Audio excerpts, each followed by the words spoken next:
নমস্কাৰ বন্ধু বান্ধৱীসকল ডিজিটেল নগাঁও জুলিলৈ স্বাগতম জনাইছোঁ। আজি মোৰ থাম্বনেইলটো চাই গম পাইছে যে লাখপতি বাইদেউৰ ধন শীঘ্ৰেই আপোনালোকে লাভ কৰিব। মানে লাখপতি বাইদেউৰ আঁচনি যোনে যোনে এপ্লাই কৰিছে তেওঁলোকৰ বাবে একেবাৰে সুখবৰ যে ইতিমধ্যে কিন্তু লাখপতি বাইদেউৰ ফৰ্ম কিন্তু চোৱা চিতা আৰম্ভ হৈ গৈছে আৰু ইয়াত আপোনালোকৰ যেতিয়া আপোনালোকৰ ফৰ্মটো চোৱা শেষ হৈ যাব তেতিয়াই আপোনালোকৰ প্ৰথম কিস্তি কি হ'ব 10,000 টকা আপোনালোকে লাভ কৰিব।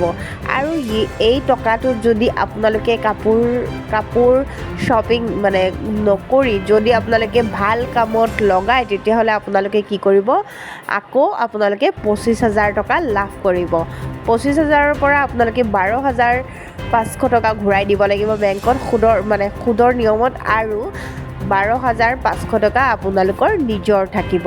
তো আপোনালোকে গম পালে যে লাখপতি বাইদেউৰ আঁচনিৰ ধন আপোনালোকে শীঘ্ৰেই লাভ কৰিব আৰু এই টকা আপোনালোকে সৎ ব্যৱহাৰ কৰিব লাগিব।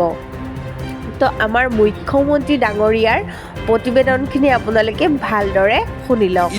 ইতিমধ্যে আমাৰ মুখ্যমন্ত্ৰীৰ যি আমাৰ উদ্যমিতা আঁচনি আছিল, লাখপতি বাইদেউৰ আঁচনি আছিল, তাৰো ফৰ্মবিলাক আমি স্কুটিনিৰ কাম আৰম্ভ কৰিছোঁ আৰু যিমান সোনকালে পাৰোঁ আমি লাখপতি বাইদেউৰ টকাখিনিও আই মাতৃসকলক দিয়াৰ বাবে আমি চেষ্টা কৰি আছোঁ। খুব সোনকালে আপোনালোকে তাৰো ভাল খবৰ আপোনালোকে লাভ কৰিব।